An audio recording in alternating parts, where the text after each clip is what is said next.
അല്ല നോതോ അവരുടെ പ്രതിപക്ഷത്തിൻ്റെ വിവാദത്തിൽ ഞാൻ കയറാൻ എനിക്ക് താല്പര്യമില്ല. എനിക്ക് ഡേറ്റ് എനിക്ക് ശരിക്കും എനിക്ക് ഓർമ്മയില്ല. പക്ഷേ എനിക്കൊരു ദിവസം 7:15 സംസ്ഥാന ഗവൺമെൻറ്റിൻ്റെ മന്ത്രി വിളിച്ചു.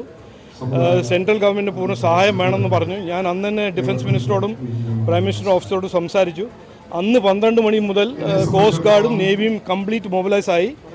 9-10 ദിവസമായിട്ട് അവരുടെ സെർച്ച് നടക്കുന്നുണ്ട്. പക്ഷെ ഒരു ട്രാജഡിയാണ്. അവരെ കാണാൻ ഞാൻ ഇന്ന് പോകുന്നുണ്ട്, അവരെ കുടുംബങ്ങളെ കാണാൻ പോകുന്നുണ്ട്. പക്ഷേ അവരെ കണ്ടുപിടിക്കും എന്നാണ് എൻ്റെ ഒരു പ്രാർത്ഥനയും എൻ്റെ ഒരു എന്താണ് പ്രതീക്ഷ.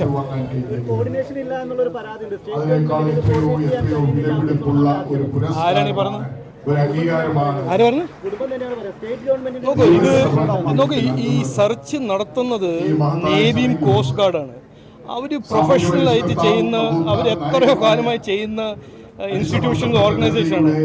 ഇതിപ്പോൾ സംസ്ഥാന ഗവൺമെൻറ് കോർഡിനേറ്റ് ചെയ്യുന്നില്ല എന്ന് അത് എനിക്കറിയില്ല, അതിനെക്കുറിച്ച് എനിക്കറിയില്ല. എനിക്ക് അവർ ഫോൺ ചെയ്തപ്പോൾ അന്ന് തന്നെ ഞാൻ എൻ്റെ ഇൻഡിവിജ്വൽ കപ്പാസിറ്റി, ഞാനൊരു മന്ത്രിയൊന്നും അല്ലല്ലോ, ഇൻഡിവിജ്വൽ കപ്പാസിറ്റി ഡിഫൻസ് മിനിസ്റ്ററോട് സംസാരിച്ചു, പ്രൈം മിനിസ്റ്ററുടെ ഓഫീസും ഹോം മിനിസ്റ്ററുടെ ഓഫീസോട് സംസാരിച്ചു.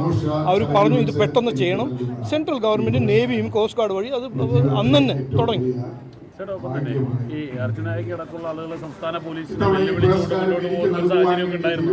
ഇന്ന് പോലീസ് ഇയാളെ പിടികൂടിയെങ്കിലും കഴിഞ്ഞ ദിവസങ്ങളിലൊക്കെ അതിനെക്കുറിച്ച് എനിക്കറിയില്ല, അതിൻ്റെ ഡീറ്റെയിൽസ് ഒന്നും അറിയില്ല. അപ്പോൾ എന്നോട് ചോദിച്ചു കാര്യം. ഓക്കെ.